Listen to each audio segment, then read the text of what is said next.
मिथिलेश को जब पता चला कि महामुनि विश्वामित्र आए हैं, अपने सचिव विप्रवृंद आदि को लेकर के मिथिलेश जनक विश्वामित्र जी का स्वागत करने हेतु नगर के बाहर आए।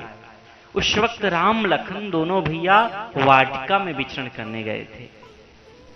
ये जनक जी आए और अपने सचिव और विप्रवृंद के साथ जाकर के विश्वामित्र और मुनिमंडली को प्रणाम किया। विश्वामित्र जी ने आदर पूर्वक मिथिलेश को बैठाया, बार बार कुशलता पूछी कि भैया आप ठीक तो हो। उसी समय राम और लक्ष्मण दोनों भैया जो बगीचा देखने गए थे, तहीं अवसर आए दो भाई और गए रहे देखन फुलवाई। पुष्पवाटिका देखने के लिए गए थे राम लखन दोनों भैया। एक श्याम है, एक गौर है, किशोर वय है दोनों की। और जब प्रभु पधारे तो सब लोग जहां बैठे थे ना, अपने आसन से उठ खड़े हुए। अरे जिसके चरणों में मस्तक झुकाना ना पड़े, मस्तक सहज ही झुक जाए, उसके चरणों में तो समझना ही है कि वह महापुरुष है। उठे सकल जब रघुपति आए महाराज, और विश्वामित्र निकट बैठाए। विश्वामित्र जी ने दोनों भाइयों को अपने निकट बैठाया, परिचय कराया। हे राम, हे लक्ष्मण, यह है मिथिलेश जनक, इनको प्रणाम करो। दोनों भाइयों ने मिथिलेश जनक जी को प्रणाम किया। और मिथिलेश की दृष्टि जैसे ही दोनों भाइयों पर पड़ी महाराज, एक गजब का आकर्षण हुआ, खिंचाव अनुभव हुआ। कांपने लगे मिथिलेश, उनका शरीर कांपने लगा कि मैं नाम रूप की को मिथ्या मानने वाला। जनक जी महाराज निराकार को मानने वाले थे, ब्रह्म को मानने वाले थे। वो कह रहे हैं कि मैं नाम और रूप को मिथ्या मानने वाला एक तत्व ज्ञानी राजा, और आज इन दोनों के रूप में, सौंदर्य में मेरा मन आकृष्ट हो रहा है। आज के जैसा अनुभव जिंदगी मैंने कभी हुआ ही नहीं। जो भावनाएं आज मेरे मन में उठ रही हैं, जो कुछ आज मेरे दिल में हो रहा है, ऐसा इसके पहले किसी को भी देखकर मैंने कभी अनुभव नहीं किया।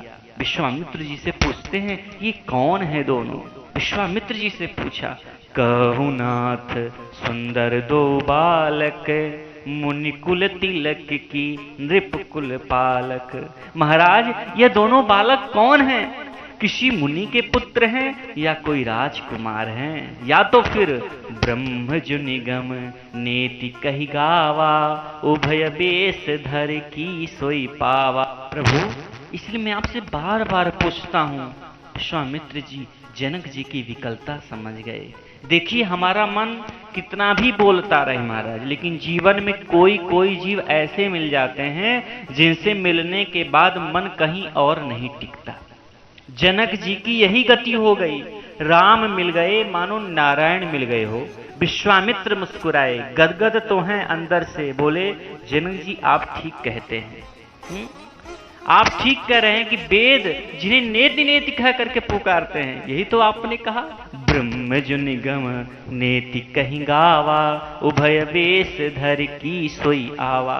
अरे वेद जिन्हें वो भी नहीं गा सका, बाद में नेति नेति कह करके पुकारता है, कहीं वह परात्पर ब्रह्म तो दो रूपों में नहीं आ गया महाराज। मैं इसलिए आपसे पूछ रहा हूं कि सहज विराग रूप मनु मोरा, थकित होत जिमि चंद चकोरा। अरे मेरा मन सहज विराग रूप है, लेकिन आज इन दोनों को देख करके जिस प्रकार चकोर चंद्रमा को देख करके प्रसन्नता का अनुभव करता है, मैं इनके दर्शन से बहुत प्रसन्नता का अनुभव कर रहा हूँ। ये कौन है दोनों? जनक जी की इस बात को सुनकर विश्वामित्र जी जनक को देखते रह गए। वाह मिथिलेश, आपके विषय में जो सुना था आज हमने भी प्रत्यक्ष देखा। वाकई अरे आप ब्रह्मवेत्ता हैं, आप तत्वदर्शी हैं, तत्वदृष्टा हैं, आप धन्य हैं। मुझे तो इस ब्रह्म को पहचानने के लिए 4 पेपर लेने पड़े हैं। विश्वामित्र जी कह रहे हैं कि मुझे इस ब्रह्म को पहचानने के लिए मुझे 4 पेपर लेने पड़े, 4 बार परीक्षा की, और चारों परीक्षाओं में जब ये उत्तीर्ण हुए तब मेरे मन को भरोसा हुआ कि हाँ यह भगवान है, यह ईश्वर है, यह साक्षात परम ब्रह्म है। लेकिन धन्य हो मिथिलेश, आप तो देखते ही पहचान गए। विश्वामित्र जी बोले, मिथिलेश जनक आपके जैसा ज्ञानी पुरुष जो भी बोलता है वह सत्य ही बोलता है। आपके श्रीमुख से कभी झूठ नहीं निकल सकता। इसका मतलब आपने जितना कहा वो सब सच है। यह मुनिकुल तिलक भी हैं, मुनिकुल तिलक की नृपकुल पालक। ये मुनिकुल तिलक भी हैं, क्योंकि यदि यह ना आते तो हमारा यज्ञ पूरा ना होता। हमारे वर्षों से अधूरे रह रहे यज्ञ को संपन्न करके यह दोनों बालक हमारे तिलक बन गए। हम मुनियों के ये तिलक बन गए हैं। और राम रघुकुल तिलक ही नहीं है, मुनिकुल तिलक भी हैं। आपने यह कहा कि ब्रह्म जो निगम नेति कहीं गावा। अरे यह भी सही है, जो परात्पर परम ब्रह्म है, जो निर्गुण निराकार है, वह सगुण साकार बनकर, वही निराकार नराकार बनकर के जो एकम मेव द्वितीयम, यह है वही आज दो रूपों में आया हुआ है। आपने कहा नृपकुल पालक। अरे यह भी सही है, यह दोनों अयोध्या के राजा दशरथ के पुत्र हैं। आपने जो कहा सब सच है। और जब मिथिलेश जनक ने विश्वामित्र यह सुना कि यह दोनों अवधेश के पुत्र हैं, तो मिथिलेश के मन में मीठी ईर्ष्या भी हो गई कि ऐसे सुंदर पुत्र दशरथ के घर में, मेरे घर में क्यों नहीं पैदा हुए? ये दोनों मेरे पुत्र क्यों नहीं बने? मेरे भी बेटे ऐसे होने चाहिए थे। हैं? हमारे यहाँ 3 प्रकार की ऐष्णाएं होती हैं मेरे प्यारे, पुत्रेष्णा, लोकेष्णा और वित्तेष्णा। सब प्रकार के ऐष्णाओं से मुक्त परम विरागी सहज विराग रूप मन मोरा। और ऐसा महापुरुष, ऐसा एक तत्वज्ञानी राजा, विराग के स्थान पर देखिए तो कैसा अनुराग है। राम दर्शन करते ही उनके मन में जाग गया, ऐष्णा हो गई। कौन सी? ऐसे पुत्र तो मेरे होने चाहिए। खैर, अब दशरथ जी के घर में पैदा हो चुके हैं तो उसमें तो और कोई परिवर्तन नहीं हो सकता ना। तो मैं बाप नहीं बन पाया, मैं ज्ञानी हूं, इन दोनों का गुरु ही बन जाऊं। फिर सोचा गुरु भी नहीं बन सकता है, क्योंकि इनके गुरु वशिष्ठ जी हैं और मैं वशिष्ठ जी के गुरुपद को ललकारना नहीं चाहता। बाप तो इनका बन नहीं पाया, इनका गुरु बनने की कोई संभावना नहीं दिखती। सोचा हाँ, एक बात तो हो सकती है, यदि इनसे धनुष टूटे तो इनके साथ अपनी बेटी सीता का विवाह करके इनका ससुर बन जाऊं। लेकिन बनना जरूर है कुछ, इनके साथ नाता जरूर कुछ जोड़ना है, ससुर जी बन जाएंगे इनके।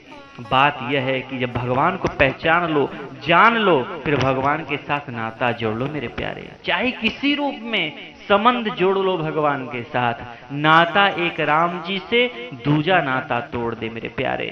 नाता भगवान से हो, उस संबंध को फिर चाहे जो नाम दो, लेकिन संबंध भगवान के साथ हो। रावण ने तो भगवान के साथ शत्रु के रूप में संबंध जोड़ा, बैर किया। होई है भजन न तामस देहा, इनकी सती नारी का अपहरण करके ले जाऊंगा। बैर करने वाले भी यदि तरते हैं तो कामात, क्रोधात, भयात, द्वेषात, द्वेष से, क्रोध से, काम से, चाहे जिस भी भाव से भगवान का भजन किया जाए महाराज। काम था कुब्जा में, भय था कंस में, द्वेष था शिशुपाल में, दंभ था पौंड्रक में। अब ये तो दुर्गुण है ना, भय है, द्वेष है, दंभ है, काम है? लेकिन ये दुर्गुण भी जब राम विषयक हो जाते हैं, कृष्ण विषयक हो जाते हैं, भगवत विषयक हो जाते हैं, तो भगवान के द्वारा उन लोगों का भी त्राण, परित्राण, कल्याण और निर्माण हो जाता है। भय से भजा कंस ने तो कंस का उद्धार हो गया, काम से भजा कुब्जा ने तो कुब्जा का उद्धार हो गया, द्वेष से भजा शिशुपाल ने तो शिशुपाल का उद्धार हो गया, दंभ से भजा पौंड्रक ने और पौंड्रक का भी उद्धार हो गया। तो सोचो, भय से, द्वेष से, काम से, क्रोधाद से भजने वालों का भी यदि उद्धार होता है तो भगवान के द्वारा जो प्रेम से भजे तो उनका तो कहना ही क्या मेरे प्यारे हैं। अविश्वास करने का कोई कारण ही नहीं है, लेकिन भजो बस भगवान को, चाहे जो भी नाम दो, सखा बना लो, पति बना लो, पत्नी बना लो। हाँ, पत्नी भी बनने के लिए महाराज तैयार रहते हैं मेरे प्यारे।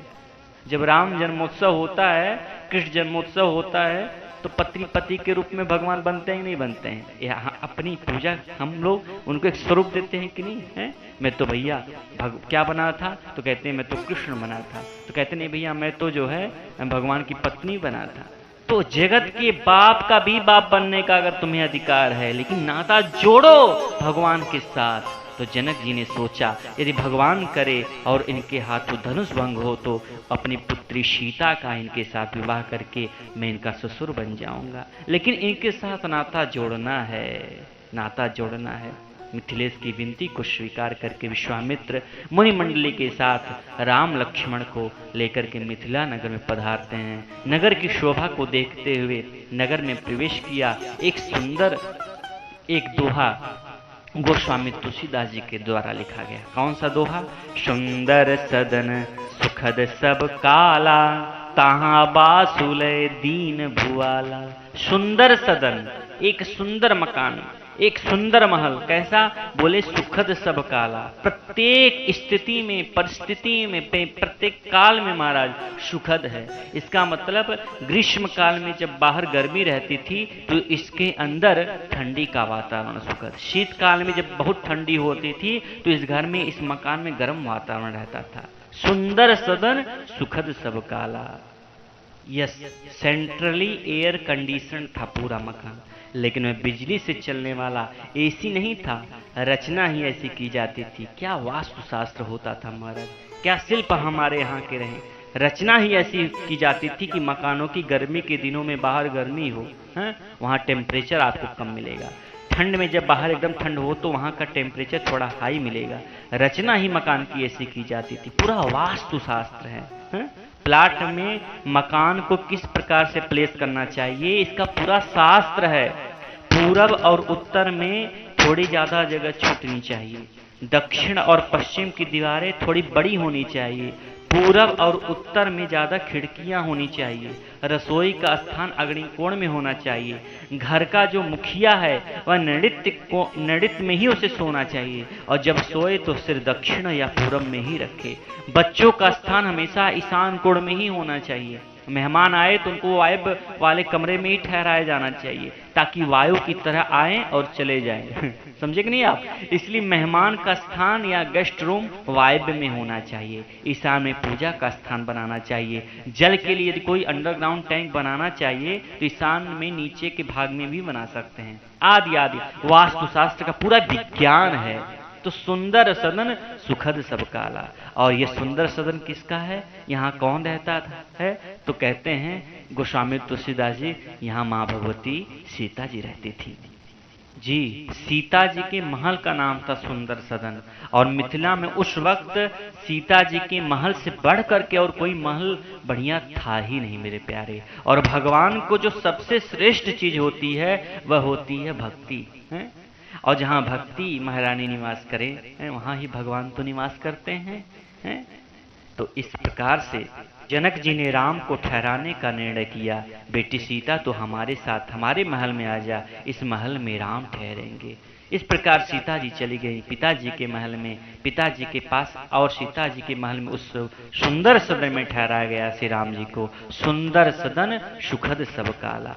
वाकई मेरे प्यारे, सीता माने मूर्तिमती भक्ति। और जिस महल में भक्ति होती है, जिस सदन में भक्ति होती है, वही सदन सुंदर सदन है। बाकी तो चाहे 45-50 लाख का फर्नीचर बना लो, लेकिन उससे सुंदर सदन नहीं होता है। जहाँ संस्कार है वहाँ सुंदर सदन है। जहाँ सुबह सुबह ठाकुर